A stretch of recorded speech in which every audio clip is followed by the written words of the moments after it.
Tita Sally and Tito Raul for a little encouragement for the celebrant.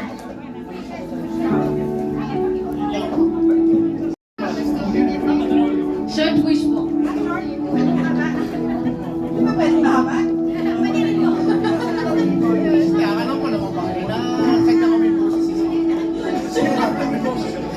Okay, good afternoon to everybody at maraming salamat po sa kami po ay muling nakabalik sa inyong sa okasyon ito.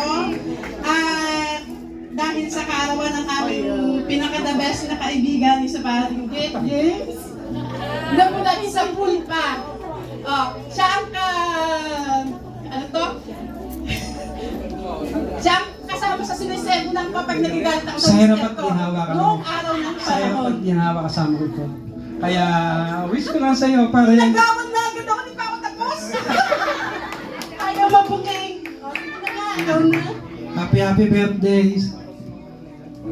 Pero mo 60 years. Hindi natin nakalain mo na talagang makarating ka ng ganitong kaedad na 60 ani. Kailangan natin nung una. Deadline na yung una pa. Pero ikaw ngay nabagong lahat. Salamat at bless ko lang sa iyo ay sana magpatuloy mo. Happy birthday and God bless. 16th.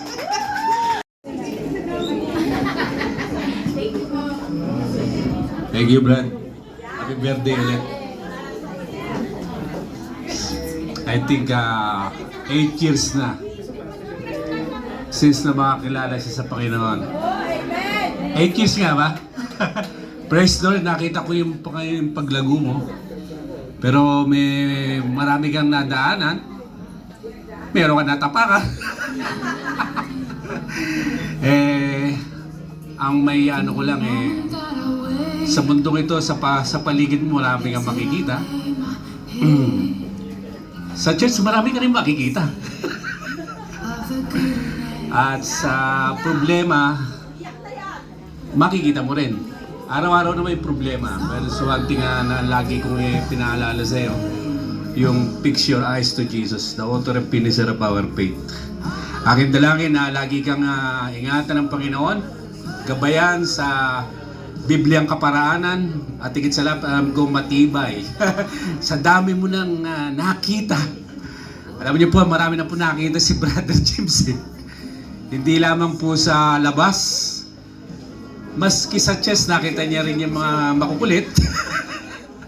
Nakita rin niya may marunong din po sumunod. At hindi niya po tinuon yung kanyang paningin sa pagpababaksak ng po ng kanyang pananampalataya. Dahil meron po siyang goal to win Christ and to be with Christ alone. Amen!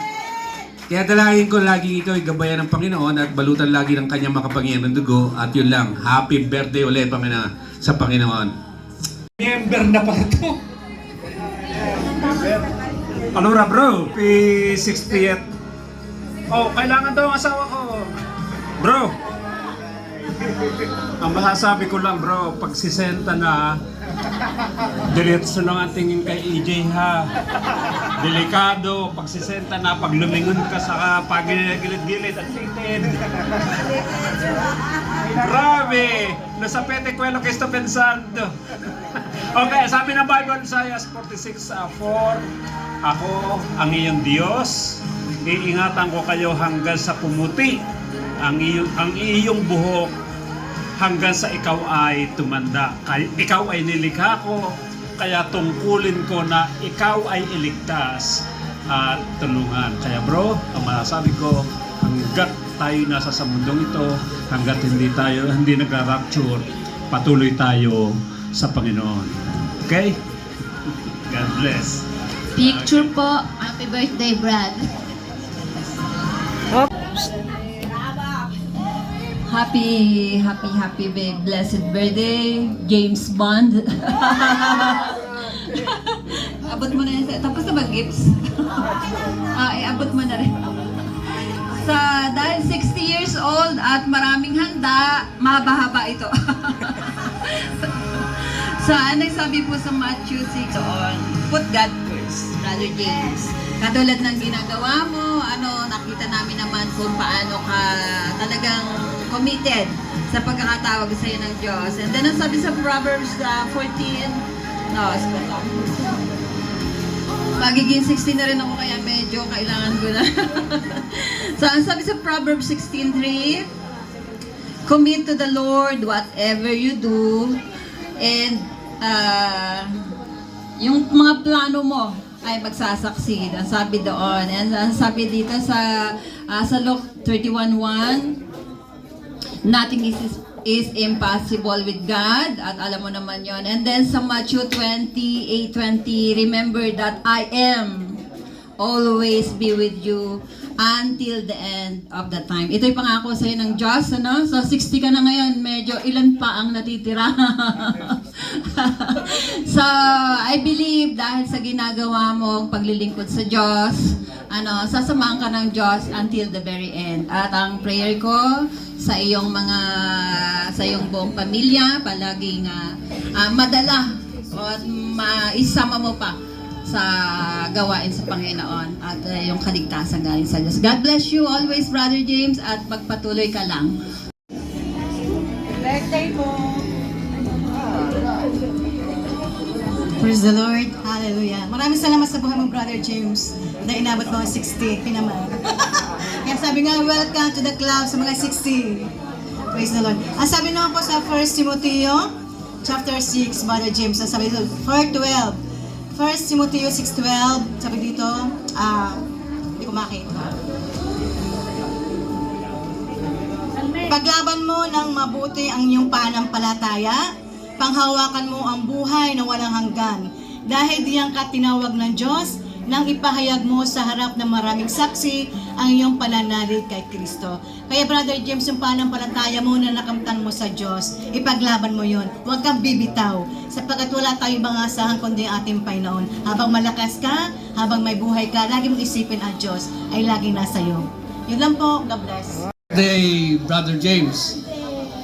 Meron akong konting paalala sa iyo dyan. Ang regalo ko ay yan. Dahil yun ang sinadya ko sa Los Angeles nung pumunta ako doon.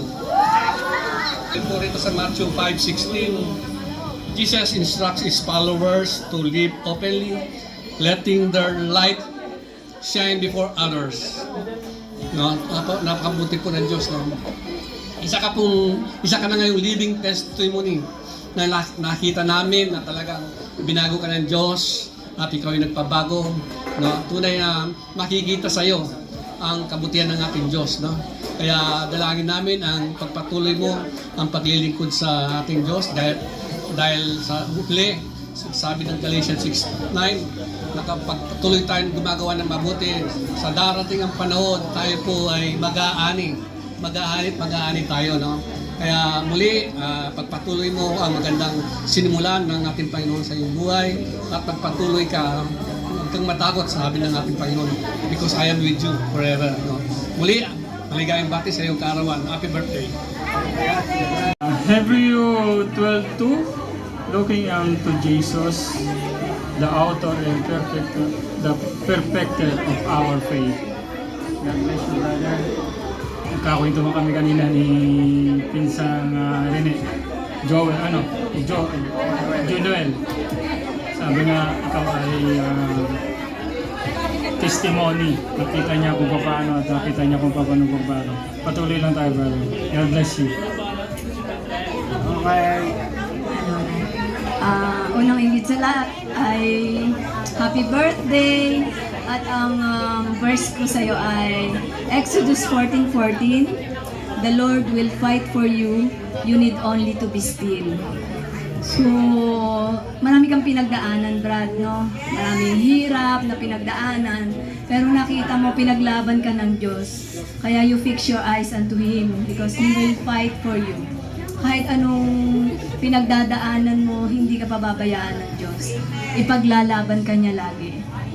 Kaya nagpapasalamat ako sa buhay mo dahil isa kang pagpapala sa aking asawa. Palagi kayong medate every Saturday. Iniiwan ako. Lagi sila magkasama. Kaya purihin ang Diyos sa buhay mo, Brad. Maraming salamat at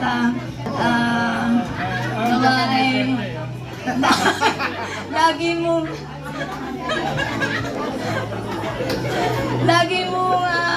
unahin talaga ang Diyos dahil wala tayong magagawa kung wala ang Panginoong Diyos sa ating buhay. Kaya sa Diyos ang papuri sa iyong buhay at tunay nga na ang Diyos ay madakila.